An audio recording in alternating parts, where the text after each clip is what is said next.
네, 안녕하세요 여러분, 제니스입니다. 제가 얼굴이 조금 경직이 되어 있거든요. 딴 때는 굉장히 신나라 좋아라 뭐 그래도 일이 끝났다 다시 시작이다 늘 희망이건만 오늘은 별로 그렇게 기분이 썩 좋지를 않아요. 왜냐하면 한 달 전에 입회하신 학부모님이 오늘 끊었거든요. 그것도 문자로 일방적으로.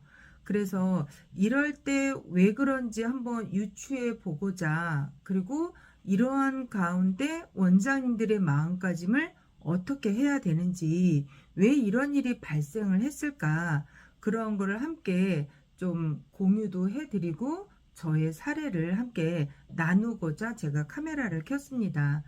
이 어머니께서 이제 친한 친구가 여기 다닌다는 이유로 주소지를 갖고 내비를 켜서 일부러 찾아오신 케이스거든요. 근데 친구는 묵묵히 꾸준히 잘 다녀서 지금 4학년임에도 불구하고 어쩌면 또 내년쯤에는 중1 정도 들어가는 그런 문법을 시작할 단계에 있는 아이고, 물론 알파벳부터 했어요. 그런데 한 정말 꽉 찬 2년을 하다 보니까 너무나 잘 따라와 줬고, 또 원체 이 자녀의 마음밭이나 자세나 태도나 그리고 숙제 분량도 내주면 딱 그만큼의 분량으로 잘 해오는 피드백이 굉장히 잘 되는 그런 상위권 학생이라고 보시면 되거든요. 초등학생임에도 불구하고 자녀끼리 친구라서 어머니과는 교류가 없지만 우리 반에 얘가 너무 잘하는 것 같아. 근데 나 얘랑 친해. 얘가 다니는 학원 다니고 싶어. 라고 해서 어머니께서 일부러 또 방문해 주시고 등록을 하시고 한 달 동안 피드백을 서로 주거니 받거니 잘 됐다는 거죠. 한 달 정도 지났을 때 이제 8월 말이다 보니까 이 자녀가 끝낸 교재랑 또 제가 간단하게 쓴 코멘트랑 다 가져갔어요. 그래서 어머니께서 그래, 엄마도 워킹맘이라 바쁘지만 어디 한번 네가 알파벳부터 시작했으니 읽어보자 라고 했을 때 아이가 왜 이렇게 술술술 읽지 못하나요? 로 요구하는 것도 서로가 바라보고 기대했던 그 이상이 너무나 다르다 보니까 이 어머님도 저도 황당한 결과를 맞이했다는 거죠. 어머님, 파닉스는 아무리 빨리 끝내도 3개월 정도, 그리고 좀 지속적으로 영어 독서 글밥 한 줄, 두 줄, 이렇게 해서 실력이 늘어나는 거지, 어떻게 이 한 달 만에 어떤 결과를 원하셨나요? 제가 여쭤봤거든요. 그랬더니 어머니께서 좀 드라마틱한, 아이가 이제 곧 5학년이 되다 보니까 혼자 급하신 거죠. 이 아이가 이제 알파벳을 시작하는 건 생각지를 않고 학년 대비 내 자녀가 불안한 구간이구나라는 걸 혼자 느끼신다는 거죠. 근데 다행스럽게도 아이는 되게 괜찮았어요. 또 적극적이고 능동적이고 또 주는 족족이 잘 해와서, 물론 파닉스 단계이긴 하지만 한 80% 정도 이 정도면 괜찮네. 그 다음 달에는 조금 더 영어 독서를 한 줄이라도 넣어야 되겠다라고 제가 계산을 하고 있던 터였는데 어머니께서 이제 일방적으로 끊었다는 이야기죠. 근데 상담할 때 원래는 원장님이 물어보는 게 보통 정상이거든요. 아이 경력이 어떻게 되나요? 아니면 우리 학원은 처음인가요? 아니면 어머님이 말씀들 하시거든요. 네, 우리 아이는 전에 뭐 한 6개월 다녔어요. 잠깐 다니다 말았어요. 이런 후자의 케이스는 잠깐 다니다 말았어요. 그럴 때 제가 질문을 하죠. 잠깐이라는 기준이 몇 개월을 다녔나요? 라고 꼭 물어봅니다. 그럼 여지없이 뭐 3달 아니면 길어야 6개월, 어쩌면 6개월이 아닐 수도 있거든요. 그런데 문제는 이렇게 습관성으로 철새처럼 다니는 아이들, 즉 어머님들이 학원에 간만 보는 거죠. 여기 아닌 것 같아. 여기 소문은 괜찮은데 우리 아랑은 안 맞아. 여기 내가 생각했던 만큼 그렇지 않은 것 같아. 혼자 판단을 하시고 혼자 모든 걸 다 결정을 하거든요. 되게 위험한 케이스죠. 그래서 제가 어머님, 누구든지 한 달 만에 그렇게 어머님이 원하는 조건의 만족을 채우려면 굉장히 힘든 케이스입니다. 누가 힘들까요? 아이를 잡아야 되겠죠. 그래서 최소한 3개월, 그리고 좀 더 나아지는 단계 4개월, 5개월 갈수록 훨씬 더 어휘력도 늘어지고 또 많이 듣다 보니까 발음도 좋아질 것이고 음가도 훨씬 더 융통성 있게 잘 읽어낼 겁니다 라고 했건만 인정하기 싫은 거죠. 우리 아이에게는 그럴 만한 아직 여력이 없습니다. 이렇게 나오신다는 거거든요. 어머님의 아이가 늦게 시작한 건 인정하지 않는다는 거죠. 되게 드문 케이스예요. 보통 그렇지 않거든요.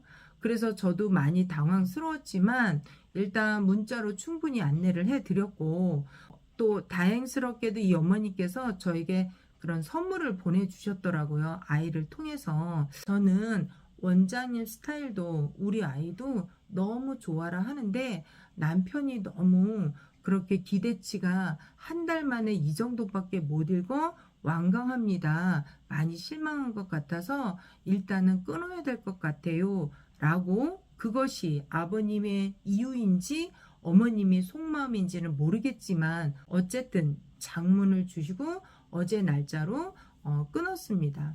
그런데 다행스럽게 이 아이가 엄마가 이거 갖다 드리래요 이러면서 귤청을 직접 담그셨다고, 또 시중에 파는 건 너무 달아서 내가 본인이 직접 담궜다고 하시면서 귤청 원액을 아이 편으로 보내주셨어요.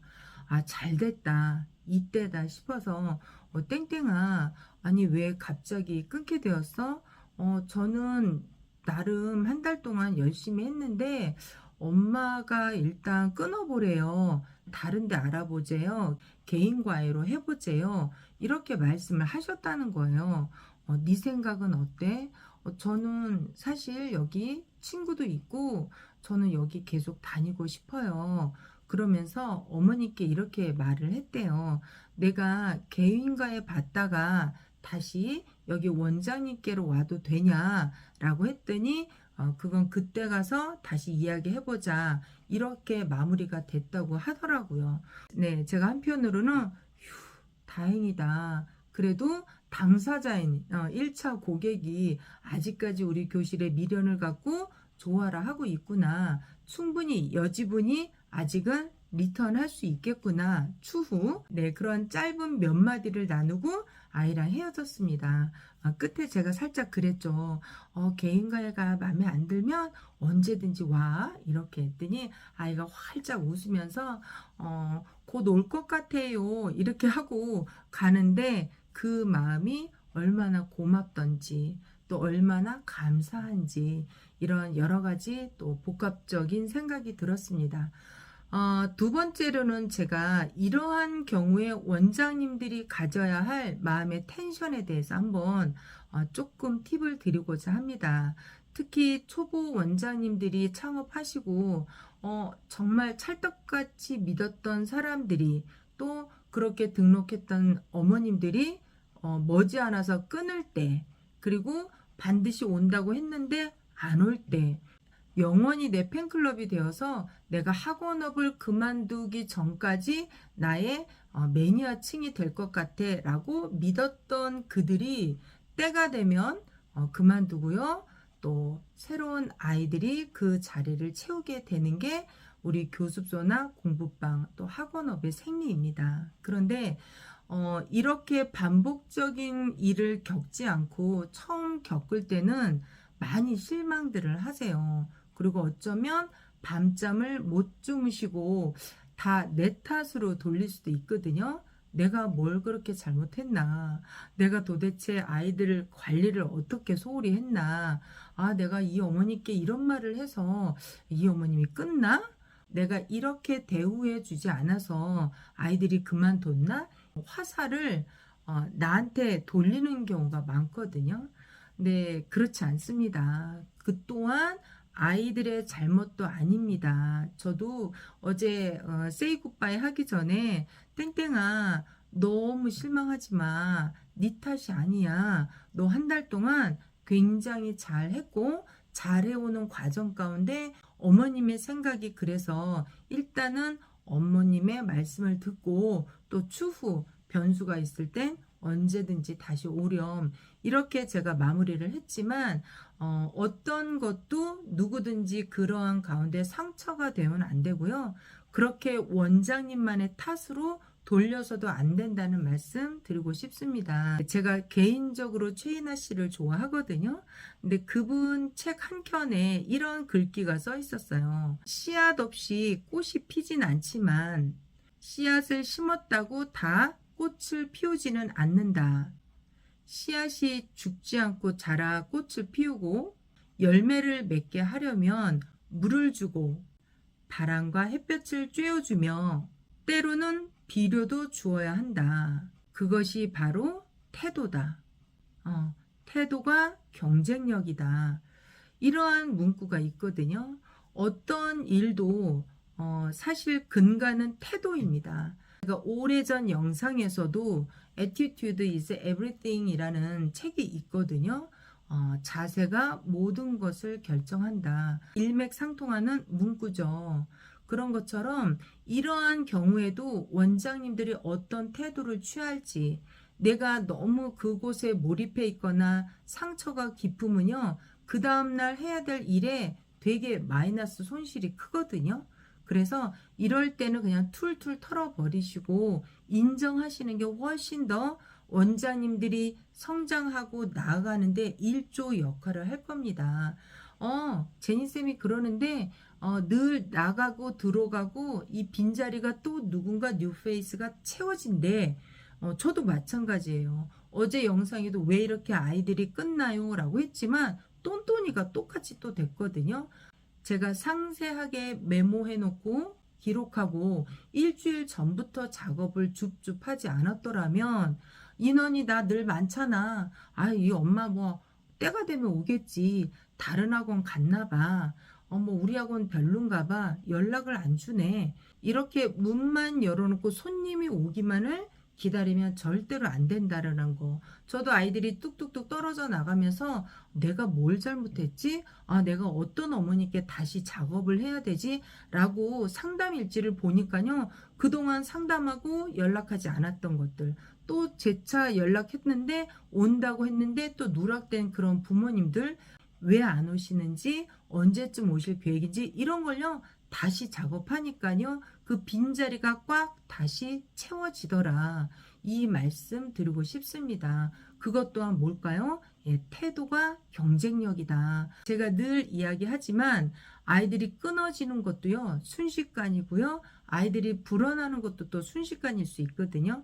그래서 늘 만족해 하지 마시고 교육 서비스다. 또 1차 고객, 2차 고객인 학부모님까지 내가 골고루 바람과 햇볕을 줘야 할 곳에 줘야 하고 때로는 비료가 필요한 곳에는 비료를 줘야지만 그것이 결국 태도로 연결돼서 다시 재등록을 하든 입회를 하든 열매를 맺더라 라는 말씀 드리고 싶습니다. 네, 그래서 그 작은 공간에 원장님들이 너무 디프레스 돼 있거나 너무 우울해 있거나 이러면 그 에너지가 그대로 전파가 되거든요.